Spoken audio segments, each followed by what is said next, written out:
Bonjour à tout le monde. On reprend cette séance dans l'après-midi. Il y a trois communications prévues avant l'assemblée des membres de la classe africaine. La première intervention, c'est de Piet Reisink, un nouvel académicien qui est bien connu par les berbérisants et maintenant il sera connu par les autres africanistes aussi, qui va nous parler de la confection du dictionnaire kabyle français de Della, la contribution des Pères Blancs aux études berbères. Je lui donne la parole, c'est quoi, 30 minutes. 30 voilà. Minutes, ok. Merci, Fernando. D'abord, je remercie le Père Nicelli de m'avoir invité pour cette séance. Et aussi Mena et Fernando, évident, c'est évident. J'ai changé légèrement le titre de cet exposé. Ce ne sera pas tellement un exposé linguistique sur la confection ou l'élaboration du dictionnaire, mais plutôt l'histoire qui a mené à la fin à la composition du dictionnaire. Dans cet exposé, je mentionnerai la part du fondateur des Pères Blancs, Monseigneur Lavigéry. Celui qui a été le fondateur donc, des Pères Blancs et des Sœurs Blanches. Et il a un rôle très important pour que les pères soient des missionnaires qui font attention à l'inculturation dans le pays. Ensuite, je parlerai du chapitre, donc des successeurs de Lavigéry, et en troisième lieu, la préparation du dictionnaire, surtout par le père Jean-Marie Dallet, qui porte le nom de l'auteur. Lavigéry. Charles Lavigéry était prêtre français et nommé directeur de l'œuvre des écoles d'Orient en 1857. Et c'est dans cette fonction qu'il se rend au Liban et en Syrie, il découvre comment chrétiens et musulmans sont divisés. En 1863, le pape Pie IX le nomme évêque de Nancy. Et 3 ans plus tard, il a le choix de devenir archevêque de Lyon ou aller à Alger. Il opte pour Alger, où il est nommé archevêque et en même temps délégué apostolique pour la région du Sahara et du Soudan. Mais vous allez voir, son ambition va plus loin.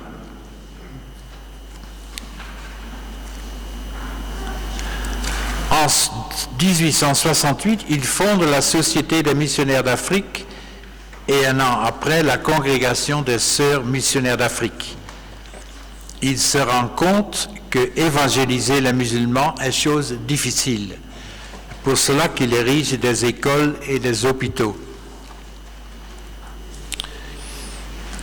En 1882, le pape Léon XIII le nomme cardinal et 2 ans plus tard, il le nomme primat d'Afrique.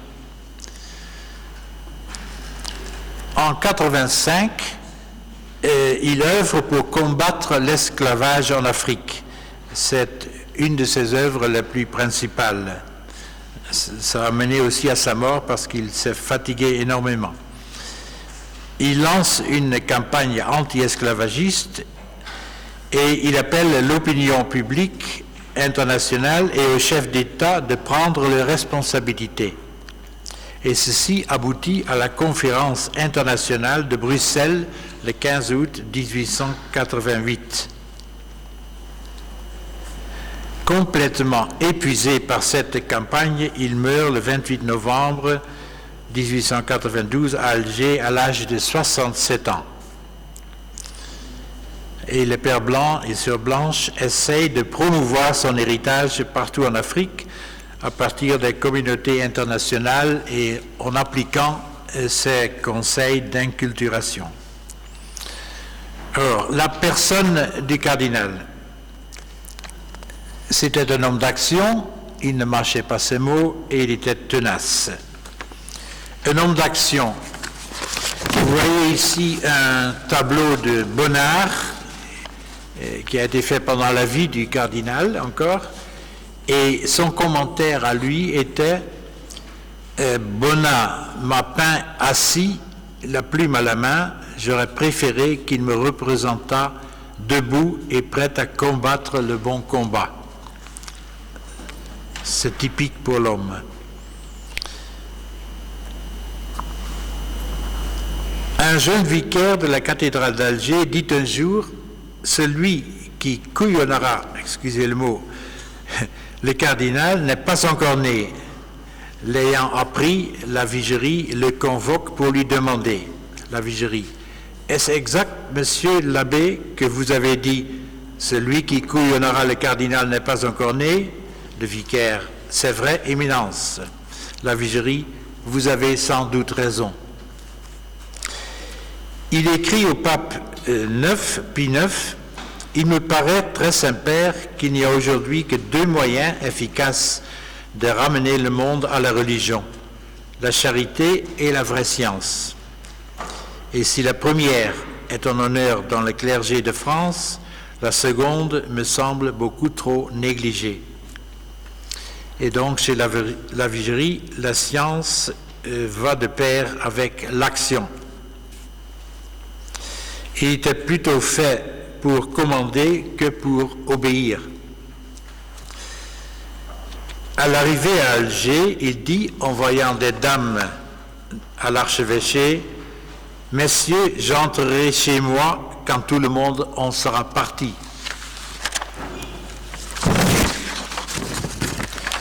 Il se bat pour surmonter les difficultés, les obstacles. Il est tenace. Il veut d'emblée fonder des sociétés. Il veut ériger 4 ou 5 établissements hospitaliers dans la région de Kabylie, donc la région où on parle berbère, le Kabyle, là où la population en ferait la demande. Mais l'administration locale met son veto. Elle craint que l'archevêque, qui a demandé aux séminaristes d'étudier l'arabe, n'utilise ces implantations pour développer un apostolat explicite. Devant ce blocage, la vigerie réagit. Invité à une cérémonie d'inauguration des premières charrues à vapeur, il s'exprime ainsi. À la France, je demande pour l'Algérie des libertés plus larges. Nulle part, elles ne sont plus nécessaires que dans un pays nouveau et pour des populations entreprenantes et hardies.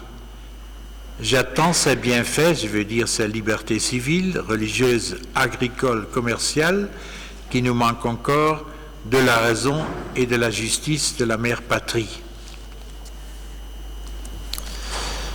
À cette même époque, 67, 78, 68, la situation socio-économique de l'Algérie est désastreuse.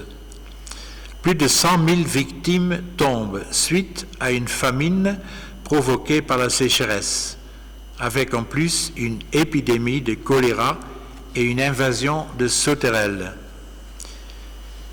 Quand il disait qu'il avait tout donné, c'était vrai.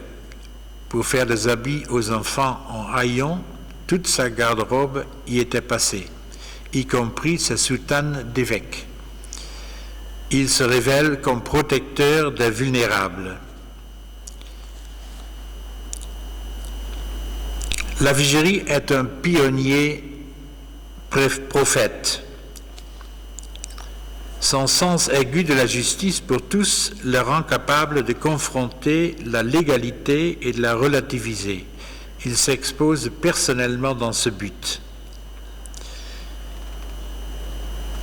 Il présente la difficulté de la tâche accomplie, pas de changement depuis 1200 ans, une religion en progrès aux portes de nos possessions africaines, mais aussi un signe d'espérance, une population qui se rappelle de son ancienne religion chrétienne, l'Afrique du Nord. Ces textes montrent l'orientation de courage et de puissance de la Vigerie qui a besoin de placer la barre toujours plus haut pour connaître jusqu'où il est capable d'aller. Il parle d'une certaine stratégie. On a pensé que l'orgueil des Arabes, étant un des obstacles principaux qui s'opposent à ceux qui reçoivent la bonne nouvelle de l'Évangile,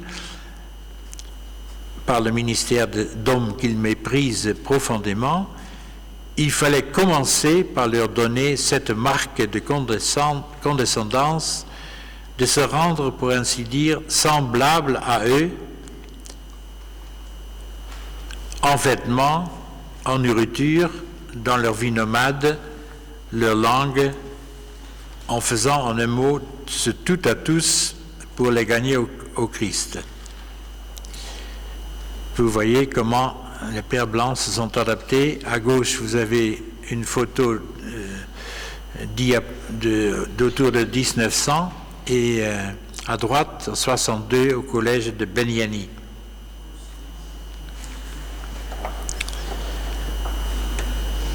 Par la suite, la Vigerie affine encore cette stratégie. En parlant à ses prêtres diocésains, mais ça vaut aussi pour ses missionnaires, il dit, dans une pension de préparation plus immédiate, nos prêtres s'appliqueront à l'étude de la langue arabe, du Coran, des usages et des mœurs des indigènes.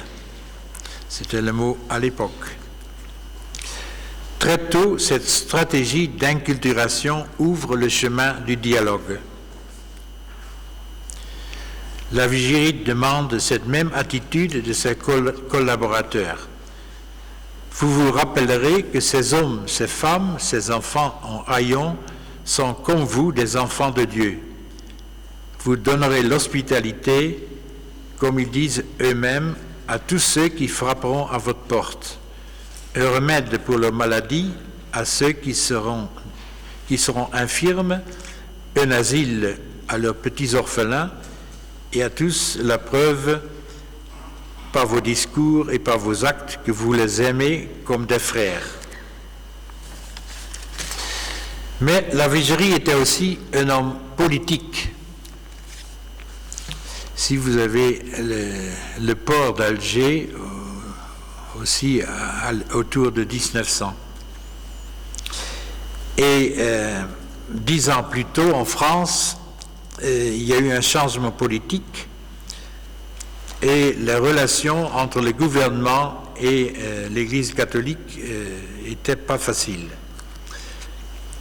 À plusieurs reprises, la Vigerie fonctionne comme représentant du Saint-Siège, bien qu'il ne soit pas nonce apostolique. Quand le vote d'octobre 1889 montre que le régime républicain est voulu par le peuple, la Vigerie écrit sans tarder une lettre à son clergé pour inviter les catholiques à ne plus s'entêter dans un rêve du passé et à participer à la vie politique du présent. Donc on passe de la royauté à la République. Une année plus tard, après avoir salué le président de la République à Fontainebleau en 1890, il continue vers Rome où il est reçu à 4 reprises par Léon XIII en octobre. La question n'est pas de savoir s'il faut reconnaître la nouvelle situation politique en France, mais plutôt comment. Alors que la Vigerie souhaite que le pape s'engage directement dans cette reconnaissance, le pape demande à la Vigerie de le faire, tout en lui demandant de ne pas engager directement le Saint-Siège en cela. Donc une politique indirecte. L'Algérie informe le ministre des Affaires étrangères de l'adhésion imminente de l'épiscopat français aux institutions républicaines. Il choisit la date du 12 novembre à Alger à l'occasion de la présence de l'amiral Duperré, commandant de l'escadre maritime qui mouille dans la rade d'Alger, d'où la photo du port. Son message est connu dans l'histoire comme le toast d'Alger. Et ce message est reçu dans un silence de mort, parce que les membres de la marine étaient tous de tendance royaliste. La Vigerie ayant donné la parole à l'amiral, celui-ci répond seulement « Je bois à son éminence le cardinal et au clergé de l'Algérie. » Point. Puis les convives se sont retirés au son de la Marseillaise. La Vigerie avait glissé une phrase dans son message. En parlant ainsi, je suis certain de n'être point désavoué par aucune voix autorisée. Donc une allusion indirecte au pape. C'était aussi un homme simple. Cette simplicité se montre dans une anecdote dans l'épisode suivant. Un jour, le cardinal était de passage à Naples. Très vite, une foule l'entoure et demande « Qui est ce cardinal ?» Quelqu'un dit « C'est le cardinal d'Afrique. » Et Monseigneur la Vigerie répond « Oui, mes amis, je suis cardinal de Carthage. » Puis quelqu'un demande « Qu'est-ce qu'il peut donc faire là-bas ?» Et avec bonhomie souriante et spirituelle, le cardinal répond « Écoutez, il y a plusieurs sortes de cardinaux. Il y a d'abord les plus parfaits, ceux de la première classe, ceux qui valent mieux que les autres, et ceux-là, le pape en fait des archevêques de Naples. Puis, après les excellents, il y a encore les bons, et il y en a beaucoup. Ceux-là, le pape les garde à Rome pour prendre leurs conseils et gouverner l'Église. Et enfin, il y a ceux qui valent moins, et savez-vous ce qu'en fait le pape? Eh bien, il les jette par-dessus la mer et les envoie en Afrique pour les corriger. Après, la foule le regarde et le plaint. Il povero, il poveretto. On lui demande alors combien de temps il sera là en pénitence et quand il en sortira.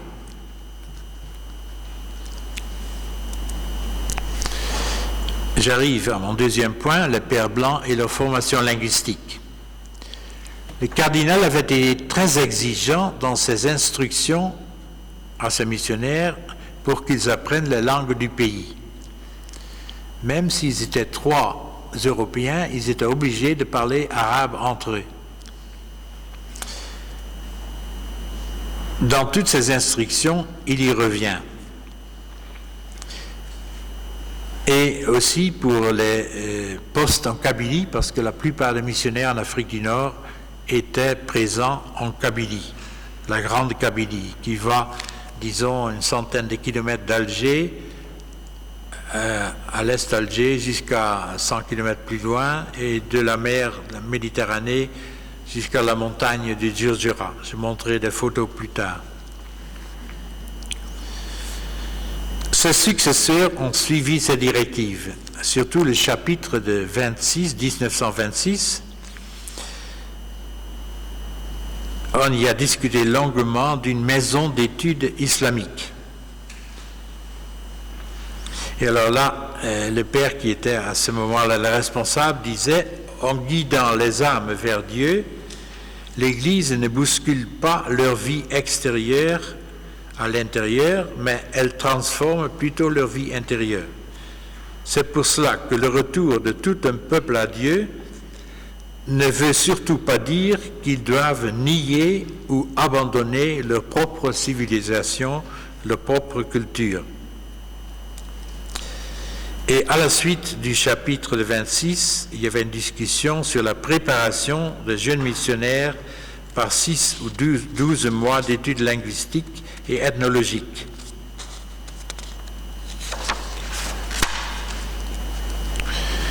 Et finalement, il y avait l'obligation de faire subir aux jeunes missionnaires, après 6 mois de séjour, un examen sur la langue. Alors, 2 instituts importants pour l'étude de l'arabe, l'Ibla et le Pisaï.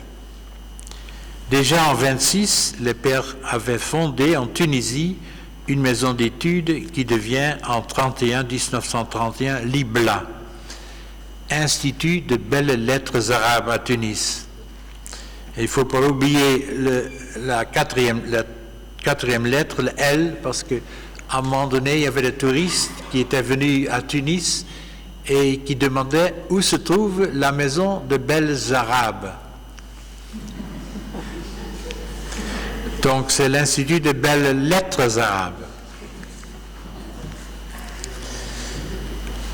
Et plusieurs publications y voient le jour. La plus importante est la revue de l'IBLA qui existe jusqu'à ce moment encore.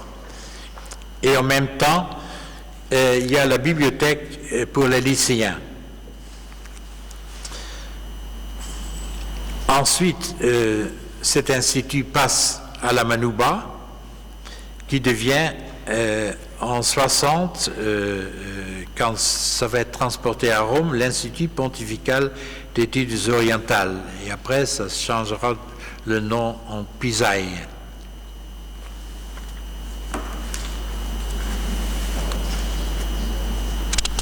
Je passe à la formation berbère. C'est en Kabylie, ce massif qui commence au Maroc, qui s'étend jusqu'au plus loin d'Alger. C'est le petit point rouge au milieu de la carte en haut. C'est là où se trouve la Kabylie. Et là, il y avait le plus grand nombre des communautés de pères et de sœurs en Algérie du Nord.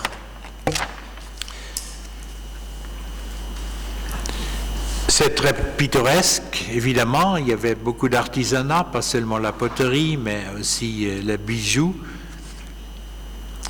Et on avait tous les villages, comme vous voyez, sont sur les crêtes. Donc c'est un climat très agréable. Et ici, vous voyez la grande Kabylie, Athiani, c'est au centre de la Kabylie. C'est là où il y avait aussi un internat, un collège où j'ai travaillé avec les élèves du secondaire.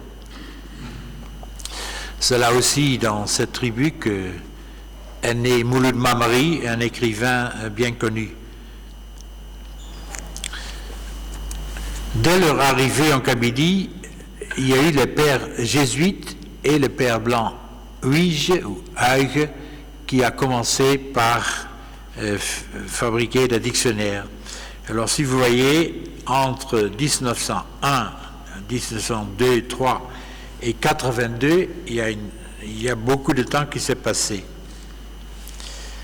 Parce que le dictionnaire, le dernier, celui qui est sur la photo, c'est celui-là auquel j'ai collaboré, et c'est surtout le père Jean-Marie Dallet qui a commencé déjà très tôt, en 40 à peu près, à ramasser des fiches. Je passe rapidement sur sa vie. Il a été nommé en plusieurs postes, mais il a commencé à travailler en ramassant des fiches, et moi j'avais le droit parfois de rentrer dans son bureau, qui était un sanctuaire, le Saint des Saints. Alors il avait une grande table, il y avait qu'on appelle ça, la voiture pour conduire. À droite et à gauche, il y avait une dizaine de boîtes de fiches. Il doit y avoir eu des milliers de fiches de mots berbères, mais il n'a jamais achevé. Donc nous, on a ramassé toutes les fiches en 79 à Lyon, parce qu'entre-temps, j'avais été obligé de quitter l'Algérie à cause d'une histoire politique. Le berbère était devenu une langue qui menaçait l'unité de l'Algérie, parce qu'il y avait une mini-guerre entre l'Algérie et le Maroc en 1976, et ça m'a obligé finalement de quitter l'Algérie et d'aller travailler au dictionnaire à Lyon. Donc on a ramassé ces fiches, on a vérifié et les mots qui étaient douteux, on les a renvoyés en Algérie. Il y avait une sœur blanche qui vérifiait sur place. C'est surtout, le père Dallet avait déjà publié avant le verbe kavil, lexique partiel du parler de Athmengeleth, et après Dallet, donc il est mort en 72, j'étais nommé dans centre d'études diocésain à Alger, et où on pratiquait et on a enseigné la méthode Tizi Bouchen. Ceux qui ont fait du berbère à l'INALCO ont peut-être reconnu cette méthode que le père et la sœur blanche ont composée.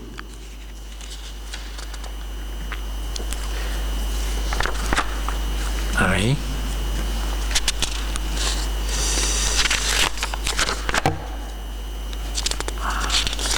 Le plus important travail du père Dallet, c'était le fichier de documentation berbère. Il a travaillé à peu près 25 ans. Et ça portait sur tous les sujets, les recettes de cuisine, les noms de Dieu, les us et coutumes kabyles, des histoires de guerre entre les tribus. Toute cette documentation se trouve chez Harry Stromer à Leiden. Donc si vous avez besoin de consulter, vous serez obligé de demander l'hospitalité à Harry.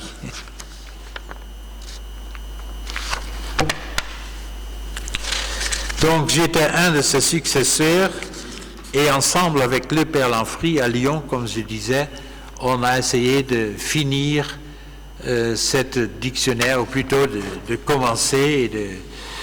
Ça nous a pris 3 ans et en 82 c'était prêt, le travail était achevé.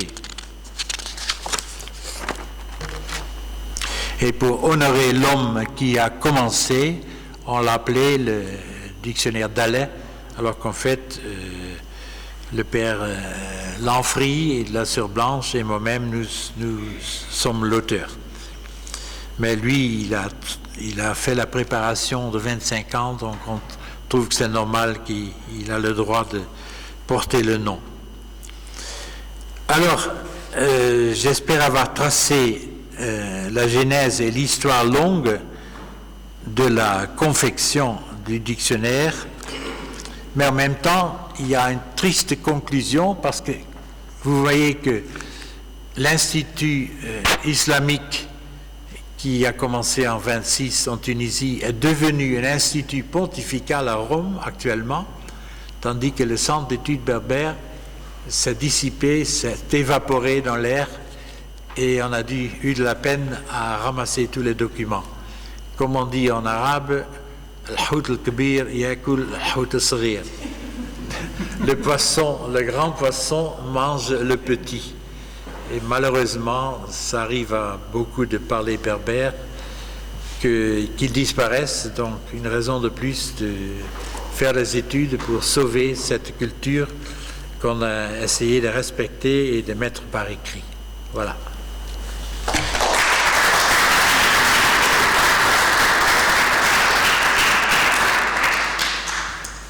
Merci Piet Riesig pour cette exposition qui nous a fait parcourir cette histoire, cette longue histoire qui a amené jusqu'à la constitution du dictionnaire de Dallet. Et heureusement, le matériau, oui, le centre, comme il dit, s'est évaporé, mais les matériaux sont là, et on pourra les exploiter, on pourra encore faire avancer les études, on l'espère. Maintenant, on passe du berbère au copte. Et donc, la deuxième communication de l'après-midi, c'est de Stephen Hemmel.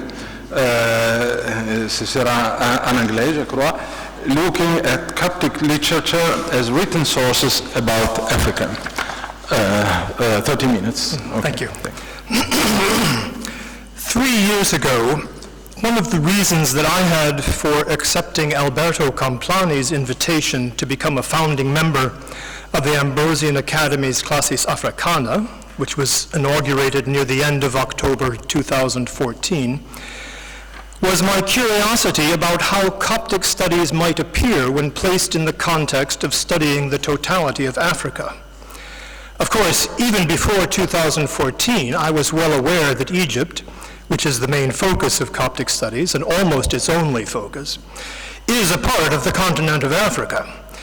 But in my own work in Coptology, and I think I'm not at all alone in this, I have almost always, thought of Egypt not as being a part of Africa, about most of which I confess that I know very little, but as a part of the Mediterranean culture of the Roman Empire, especially its eastern part. That is to say, I think of Egypt as belonging above all to the late Roman Diocesis Orientis, Diocesis Asiana, of the eastern and southeastern Mediterranean, with only some more or less incidental connections to certain parts of Europe and to the Diocesis Africae, which, as a student of ancient Christianity and Roman history, I, surely like most other students of the ancient and medieval Mediterranean world, was trained to call North Africa a region specifically defined as not including Egypt, nor Cyrenaica, Pentapolis, which is directly to the west of Egypt. Of course, this perspective on Egypt is not unusual, surely not among Coptologists. It is justified both by natural and regional geography, and by political geography, also by distinct ecologies, and by the history of Egypt during the period of Roman and Byzantine rule there. At this point, I should make explicit that the definition of Egypt, even from a much earlier period than Roman rule, includes Nubia, which is now divided by Egypt's southern border with North Sudan, a little below the Second Nile Cataract. Nubia extended as far south as the Sixth Cataract on a parallel with northern Eritrea. Much as the Egyptians had borrowed the Greek alphabet and added some indigenous letters to it to create the Coptic alphabet, in the 8th century, so I'm told, the Nubians borrowed the Coptic alphabet and added some indigenous letters to it to create the Old Nubian alphabet, which was still in use at least as late as the 15th century. Already well before the 8th century, beginning in fact at least as early as the 4th, as Professor Bekele related yesterday morning, Egyptian Christians missionized Ethiopia, the kingdom of Aksum, and from that time forward, the Egyptian Coptic Church had close relations with the Ethiopic Church. When the Accademia Ambrosiana created its Classis Africana 3 years ago, it chose, in its wisdom, to begin with 3 sections, Berberistica, Coptologia, and Ethiopistica, thus covering all of northern Africa, from North Africa proper, that is the Maghreb, through Egypt and Nubia and on to the Horn of Africa, which means moving a relatively short distance into sub-Saharan Africa. This geographical and cultural span covers at least 3 of the main branches of the Afro-Asiatic language family, namely Berber, Egyptian in the form of Coptic, and Semitic in the form of Ethiopic, but also Arabic, given that Arabic began to replace Coptic at least as early as the 12th or 13th centuries, and then soon became the language of Egypt, as it is today. The linguistic classification of Old Nubian is uncertain, so I understand, but possibly it belongs to the Nilo-Saharan family. Regarding Coptic, Old Nubian, Ethiopic, and Egyptian Christian Arabic, there is a network of literary connections. Much of the literature of Old Nubian was translated from Coptic, or Greek. A significant body of Coptic literature was translated into Arabic in the Middle Ages, and parts of that newly created Copto-Arabic literature was translated into Ethiopic, into which some Greek and Coptic literature was also translated. Now, at this point, I'm going to stop saying so many things about subjects about which I myself am very aware of my lack of expertise.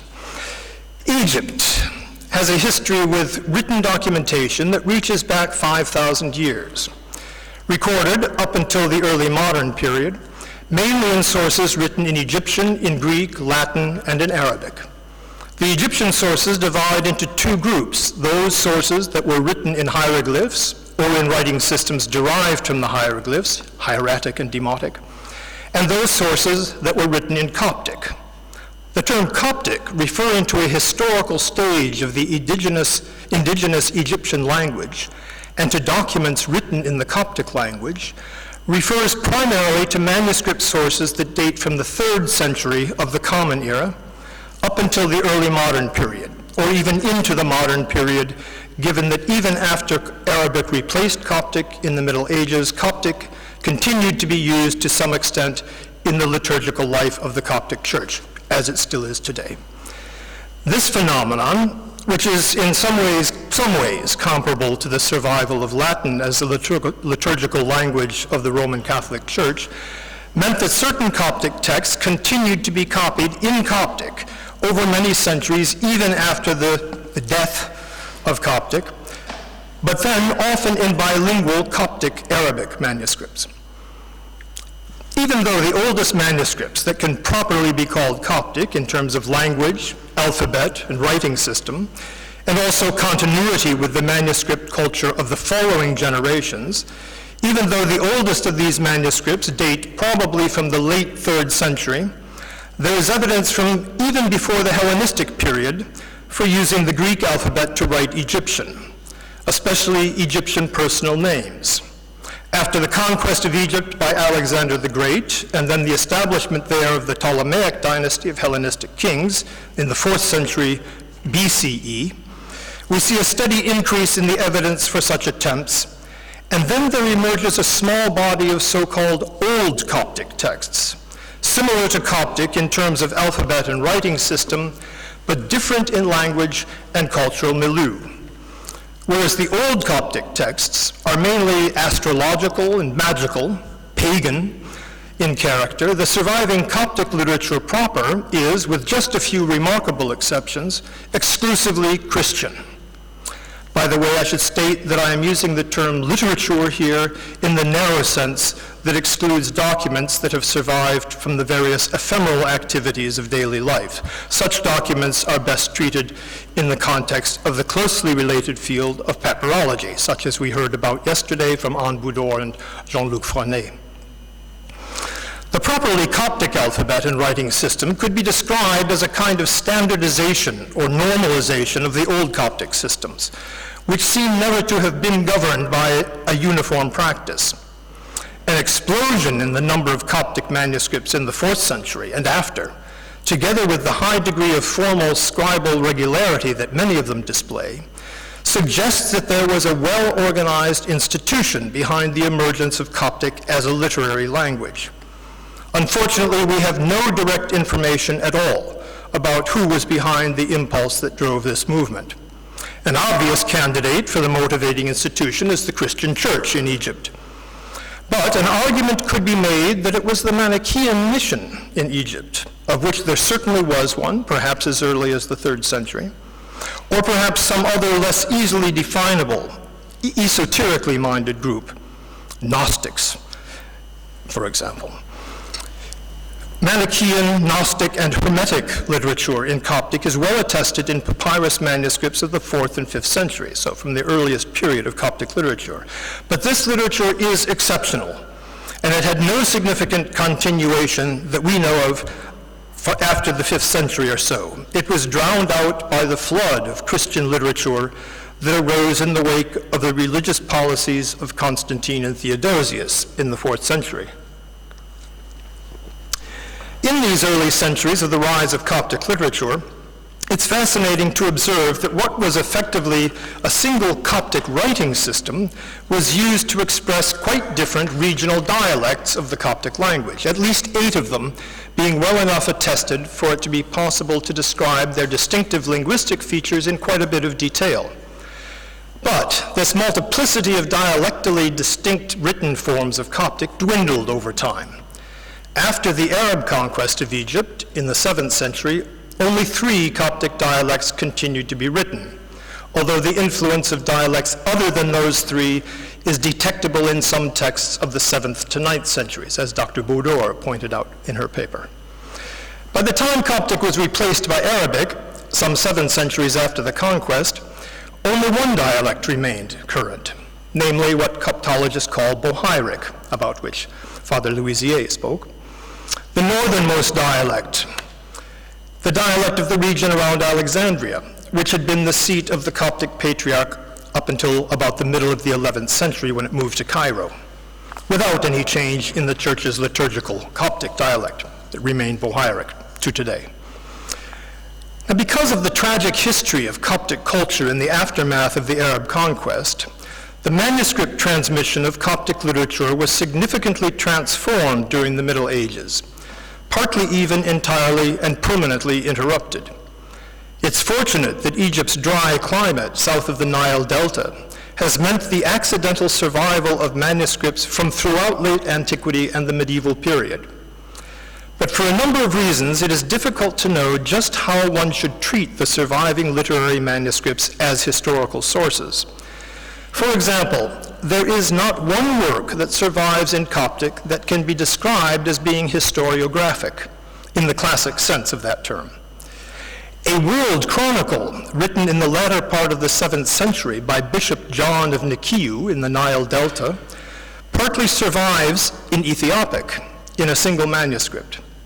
Because the surviving part includes John's narration of the Persian and Arab conquests of the early 7th century, this Ethiopic manuscript is an extremely valuable historical source, despite its many difficulties. The Ethiopic text is obviously, so I am told, a translation from Arabic. Most probably, the Arabic was translated from either Coptic or Greek. But sadly, no trace of any version of John's work in Greek, Coptic, or even Arabic has been found. So that even if Coptologists want to claim Bishop John's World Chronicle as a part of Coptic literature, the detailed study of this work is first and foremost the responsibility of Ethiopicists. And non-Ethiopophone Coptologists, such as me, must depend on translations into modern languages and upon the comments of the translators and other Ethiopacists. There do survive in Coptic the fragmentary remains of a volume that was possibly a more or less complete translation of books 1 to 8 of Eusebius of Caesarea's ecclesiastical history. The continuation of the narration after book 8, which survives in a second Coptic volume, is better preserved but still fragmentary, and the latter part of this volume covers events that do not derive from Eusebius, for they occurred after Eusebius had finished his history. The narration in this second volume, which Coptologists call the Coptic Church History, ends in the 5th century, not long after the Council of Chalcedon, 451. And it can be argued that the final part, at least, was written at about that same time, the latter part of the 5th century, although it can also be argued that it must belong to the 6th century. Possibly the Coptic church history was composed in Greek and translated into Coptic, but if so, no trace of the original Greek text is known to survive. Be that as it may, this Coptic history, in contrast to Eusebius's history, reads more like hagiography than historiography, although it's not entirely devoid of genuine historical interest. In contrast, let me give an example of a Coptic source of extraordinary historical interest, one that is neither historiographic nor hagiographic, although it does contain some elements of both.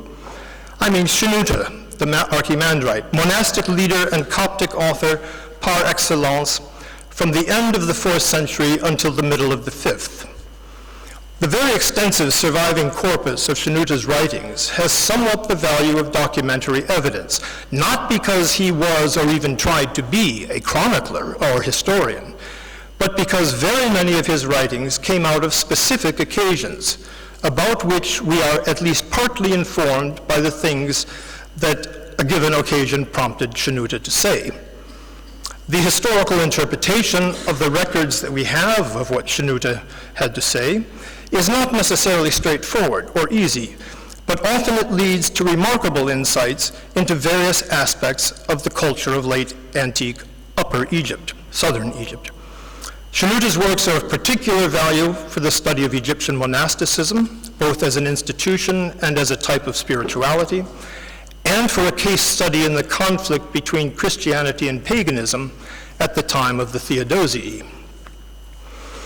While Shenouda's literary corpus is extraordinary, even just in the sense that we have nothing else like it from any Coptic author, not from any period in the history of Coptic literature, in one respect, it is all too typical of a very large part of Coptic literature as a whole.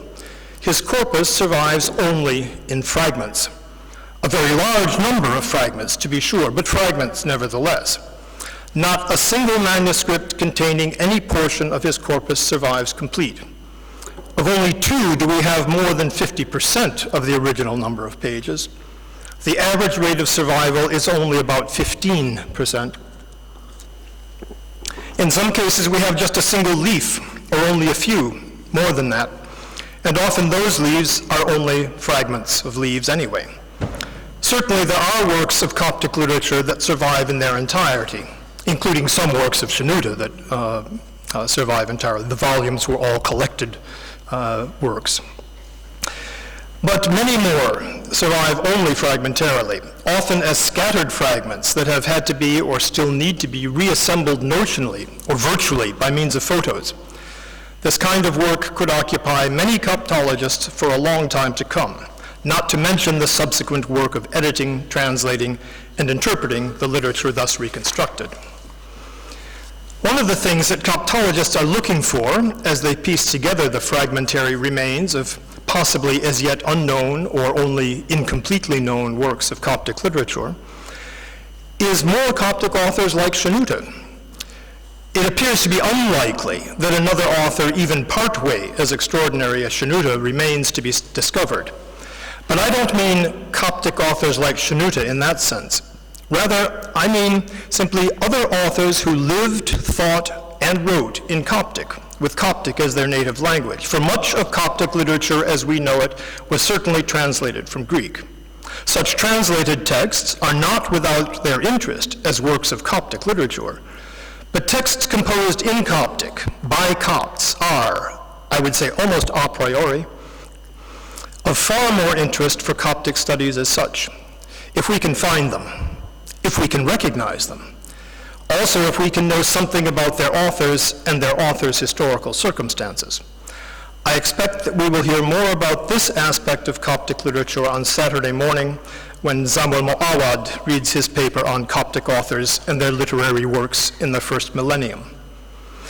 Now, earlier, I mentioned a transformation of the manuscript transmission of Coptic literature during the centuries after the Arab conquest. The phenomenon that I primarily have in mind is what Tito Orlandi has called the synaxarial reorganization or revision of the Coptic literature that Copts continued to transmit into the Middle Ages. Although probably the matter deserves more detailed research, there appears to be sufficient evidence from a number of individual works that survive in multiple copies to support the conclusion that many texts were more or less thoroughly revised in the course of recopying in order to meet the new needs of the Coptic Church. Broadly speaking, these new needs were rooted in the fact that the Church, under increasing religious and social pressure from the dominant Arabic-speaking Islamic culture, was watching its community shrink to a small minority of the Egyptian population. The Church, through the agency of its bishops and priests, among others, felt a great need to strengthen the community's sense of its unique identity and its group cohesiveness in the face of a massive threat to its very existence. No doubt, the most effective means to this end that was available at the time was the sermons and liturgical readings to which the communities of Copts were exposed on a regular basis throughout the country. This reconfiguration of Coptic literature to serve effectively only one purpose was carried over into the corpus of Arabic translations of Coptic literature during the Middle Ages. During both the period of the synaxarial reorganization and the period of translation into Arabic, there was also a selection process whereby literature that was deemed unsuited to the urgent purpose at hand was simply not transmitted any farther. Shenouda's corpus, for example, was revised in the medieval period to only a very limited extent, so far as we can determine, and very little by him, almost nothing, was ever translated into Arabic. On the other hand, Copts began to compose new works in the service of their faith in Arabic. I expect that we will hear more about this subject from Adil Sidurus tomorrow morning. He's one of our leading specialists on the Copto-Arabic literature. I hope that even this brief outline of the history of Coptic literature already suggests some of the difficulties that Coptologists face in using our sources for historical purposes. We're fortunate that a considerable number of complete or nearly complete manuscripts from before the Arab conquest have survived. But the great bulk of our sources come from the Middle Ages. Much of this medieval Coptic literature, I put that in quotation marks, started life in much earlier centuries, and so it is in some way relevant for the study of those earlier centuries. But because of the reworking of so much of this literature during the course of its transmission, perhaps especially toward the end of its transmission, it's difficult to know just what any given text has to contribute to the study of any given period of time, from the beginning to the end of its transmission history. There are important exceptions here, including authors like Shenouda, whom we can place both geographically and historically, and whose writings appear not to have been reworked significantly during the course of transmission. Another important exception is, of course, the large corpus of Coptic documentary texts, which by their nature belong uniquely to specific times and places, which are known in very many instances or can be determined.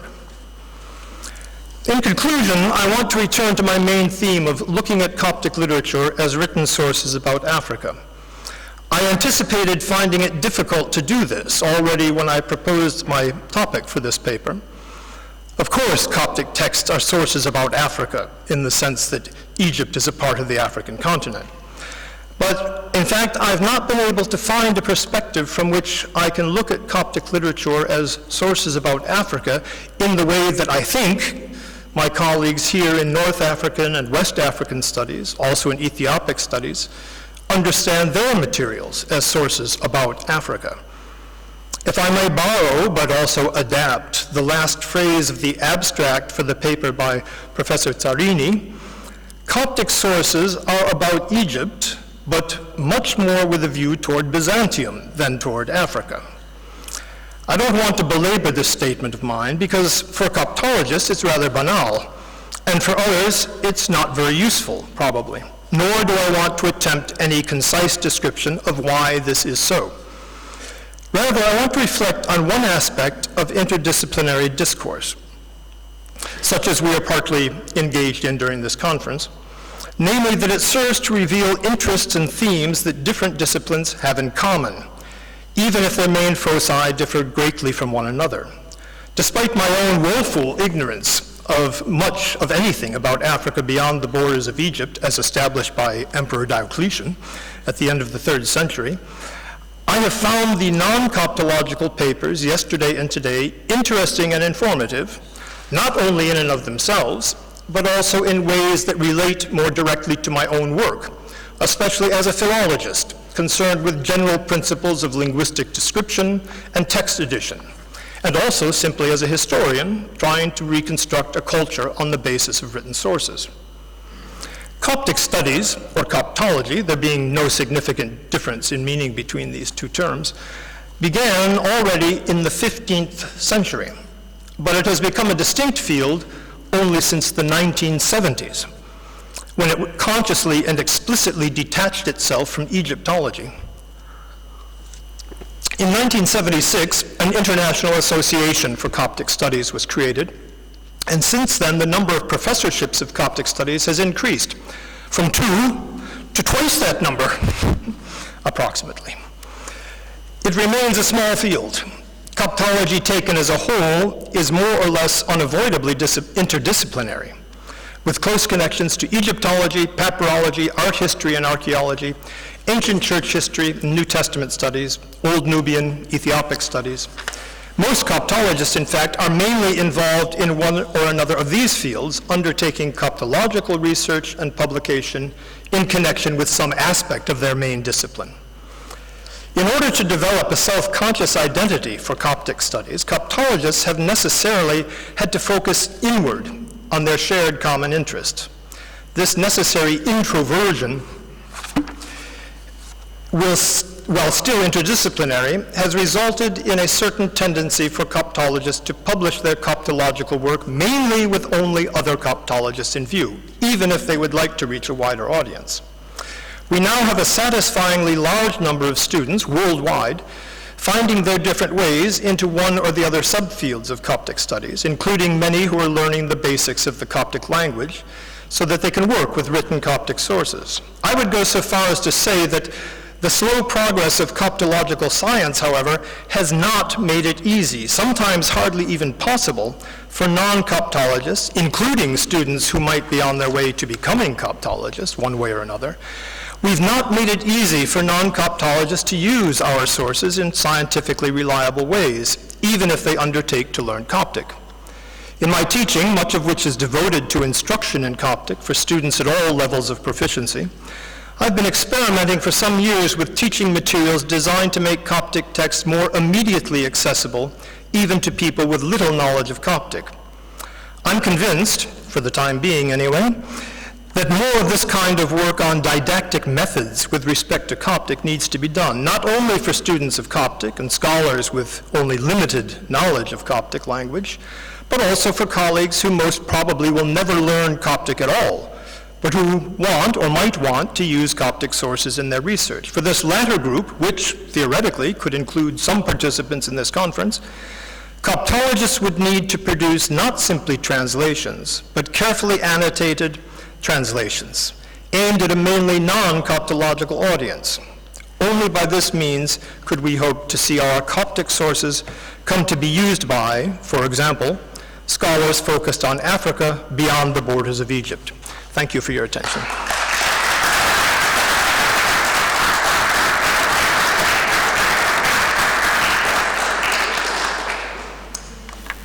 Thank you very much, Professor Emmer.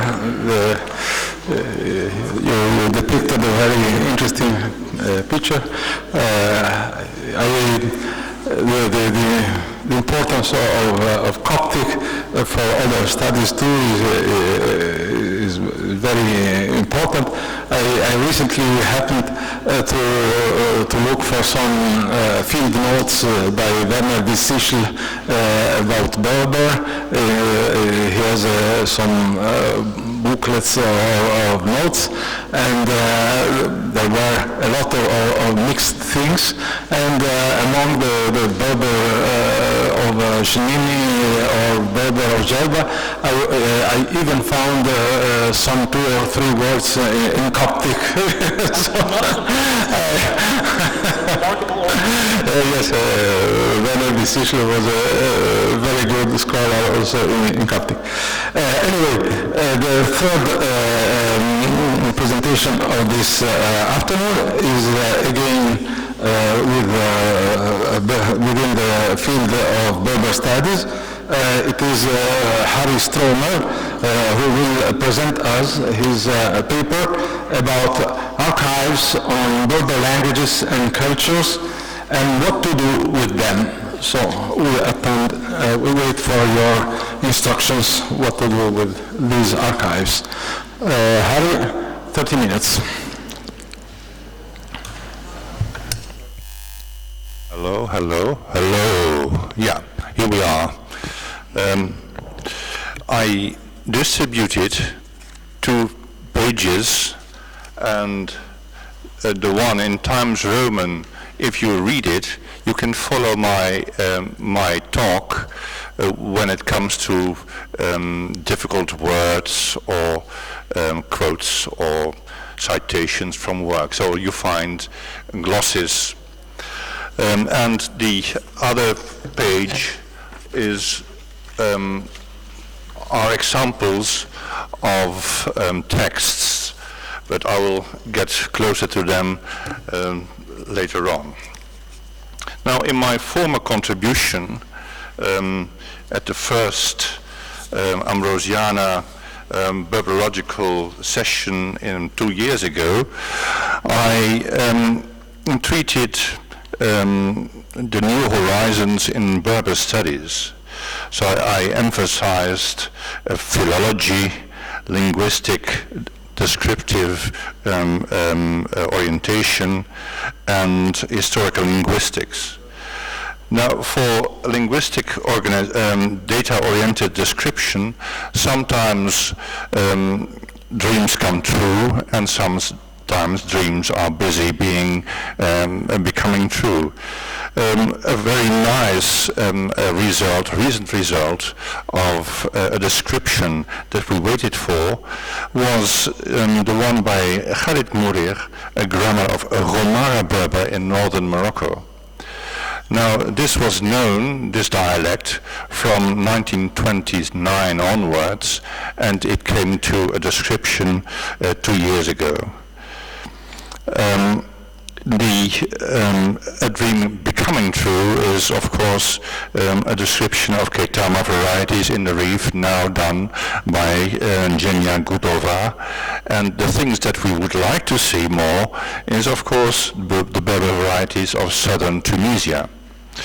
So there are wishes, and there are wishes to become true, and there are things that have been resulted. Okay. Historical linguistics, I mean, or the place of Berber as a language group. There are 12 Berber languages within the Afro-Asiatic language superfamily. And so this is also something that should be worked out. That's something that can be worked out, because also the activity within Afro-Asiatic is quite something nowadays. I continue with my main topic, and that's philology.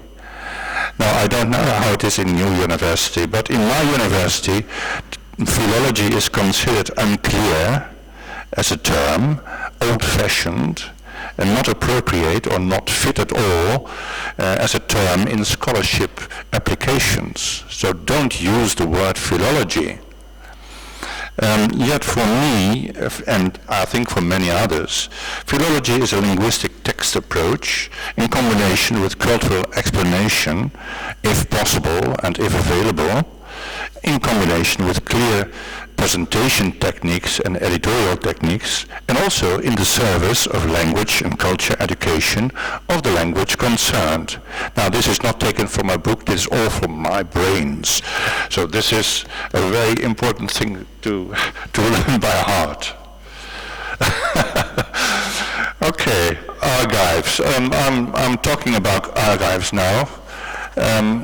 Of course, when you want to deal with text, you need archives, or you need your own fieldwork products. You can do fieldwork anywhere you want, and you can go to archives to see other men's fieldwork. These people have documents, and these documents can be found in archives, and I focus from now on Morocco. When one focuses on Morocco, you have to know that in the protectorate period, which is 1908 until 1956, there's a huge activity in the linguistics in Morocco. There's a great French school of Berberologists and Arabic dialectologists at work, and of course every European Berberologist knows about this. But not in Morocco. In 1956 until 2003, there was a no encouragement policy for the study of Berber within Morocco. No actual faculty, no university dealing with a Berber program. If you wanted to do Berber, either you had to conceal it, so you went to someone who was a Berber in the English department, and then under a very mystical or mystified name of your MA thesis, you could write an MA thesis, something like cultural texts from the Skura area. So you avoided the word Berber. So this continued quite a long time. In fact, this made that all the Berber archives are primarily kept out of Morocco, and the archives were inaccessible for the Berbers in Morocco, even nowadays, and they were unknown and therefore also neglected. So they didn't know about them. Also, the French were quite sloppy in knowing about their own archives. I remember in Aix-en-Provence, where I went for the first time in 1989, I had heard from a student of mine that 2 cupboards of iron were to be found, and they say it contains something with Berber. So that's why I took my ticket for my train and my toothbrush, and I went to Aix-en-Provence, and it cost them 4 hours to find the key, and they didn't know whether it was containing any Berber or not. So we are not sure, but perhaps you're lucky. And I was lucky. I came across the biggest, I must say, archive that was kept in France for Teshilhit Berber and for Middle Atlas Berber. It does not contain any other Berber. Reef Berber is not contained because it was the archive of a colonial researcher called Arsène Roux. These archives survived the period of the non-encouragement studies in Morocco, so we are now in a new time because in Morocco the Berber is officially included in the Moroccan constitution. So you may expect that they begin to play a role. So that's, with that idea, I made a catalogue of the Fonti in Aix-en-Provence, and also I began to encourage people to work on manuscripts. And I must say, I'm not impressed by the response I got until now. Maybe it comes, of course. I'm super optimistic. I don't doubt whether it will take some years and then everybody goes to Aix-en-Provence. What can you find in an archive such as the one in Aix-en-Provence? You can find Teshilhit Berber manuscripts, and I'm talking about Berber manuscripts, Arabic script, and is Teshilhit in a language. Teshilhit is the language of southern Morocco. So if you know the geography of Morocco, you go to the town of Essaouira at the coast, and you go in direct line to Dimnat, then you go south to Ouarzazate, and from Ouarzazate you go back to the coast to Ifni. Do you find it for? Yes? Oh, I see some people glossing eyes. Okay. Well. So Teshilhit is the biggest Berber language in the world. It has 10 million speakers, probably, and it is also the language that produced most manuscripts in the world. Well, the numbers were not known until recently. In 1989, you find in the Great Encyclopedia of Morocco a very little issue made by Ahmed Boukous, and Ahmed Boukous said, well, this is there is only one manuscript, and that's Bahr al-Dumoua, and that's all. More than that we don't have. Now, he was wrong, and we seem to have collected in due course of time quite some manuscript, and I think also we are touching the tip of an iceberg. So we are getting more and more. The collection in Paris, an old one, Ahmed Boukous could have known that also, collected 19 manuscripts. Okay. Aix-en-Provence, hidden in those cupboards, 200 manuscripts. They were not discovered until that day, until I worked with Nico van der Bogert, whose book has been seen already for some time. I worked for 25 years to get this archive out.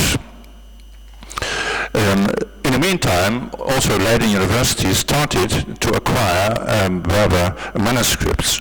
All in all, it has now 350. When I say 350, we're talking about complete manuscripts, but also half manuscripts, folios, etc. So it can be anything, can be fragments even. The oldest one is dated something like 1400, so it's quite far and deep in time. So when you add Paris, Aix-en-Provence and Leiden together, you come to 569 manuscripts. It's quite far away from the one manuscript that in 1989 Mr. Bogus wanted to show us. What's even more important, perhaps, is that now, 1 year ago, I was invited by Omar Affa in Rabat, and he showed me a catalogue of manuscripts in private ownership in Morocco, 200. Now, when you go to Morocco, and when you go to let's say when you do fieldwork in the south of Morocco, and you ask almost anyone, do you know someone who has manuscripts? Then everybody answered, yes, I personally, we don't have manuscripts, but my uncle knows someone whose neighbor has a manuscript. You find always manuscripts, and they may be manuscripts that are copied, but ballpoint in school script, but they may be real. So in Morocco there's a growing awareness of importance of this material, but also there's a growing feeling of, let's say, I'm a little bit worried because I don't see the elaboration of manuscripts. There's no one to pick up the philological approach, no one to elaborate and edit and publish a manuscript. Up to now, I've never seen an adequate Moroccan text edition of the manuscripts from this tradition. Now, what could be done, of course, Vermondo also pointed to the name of Ausal. He is the most famous author of this tradition. So this is the book about Ausal, and I can, if someone has serious scientific, not commercial, but scientific interest in this book, I can send a copy for free. So it contains, the Ausal works contain three parts. The first is called Al-Hawd, so this is the basin from which animals drink. Number one, Hawd number one is about Ibadat. Ibadat is the relation between God and man. And Hawd number two is Mu'amalat. Mu'amalat is the relation between people. And the third one is the Bahr Demur, which was a treatise in eschatology. So, and this was the one that was for the first time edited in 1960 by my fellow countryman and Egyptologist, by the way, Mr. Stricker. Okay, each time when I say odd words, you can find them here.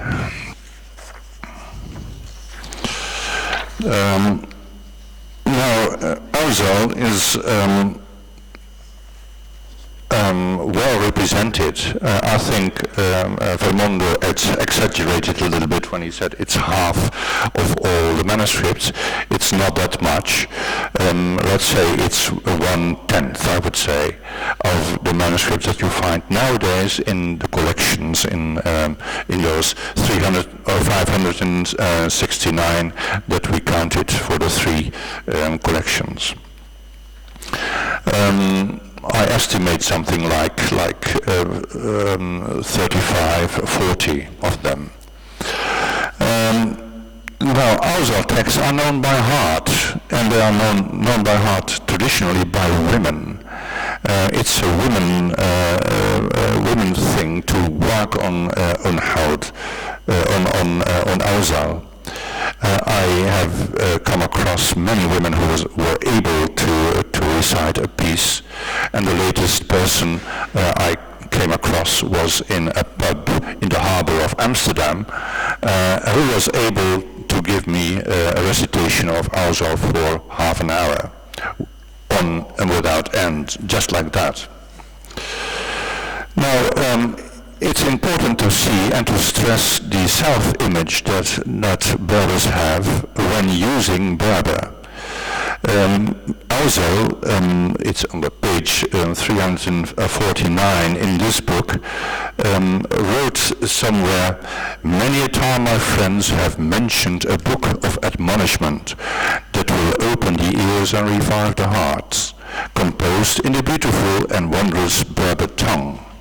So this is, let's say, approximately in 1725.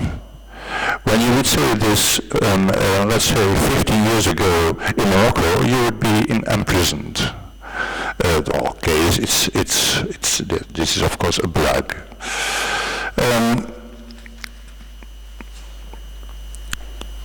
So the second person, author, quite well represented in those archives is Mr. Aznag. Aznag, his full name is Ibrahim ibn Abdullah al-Sinhaji, wrote a book entitled Aqaid ad-Din, and in, let's say, within people who work on Berber manuscripts, this is a very normal and very well-known title. So, Treatises of Faith.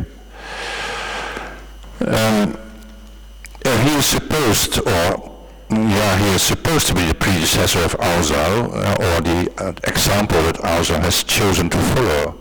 And I am not convinced of that. The work of Aznag is quite different from Ausal. It's much more practical and it's much more, let's say, succinct. It consists of 46 chapters. A chapter can be 10 lines, a chapter can be 80 lines at maximum, treating a variety of topics. And there's a poetic convention in the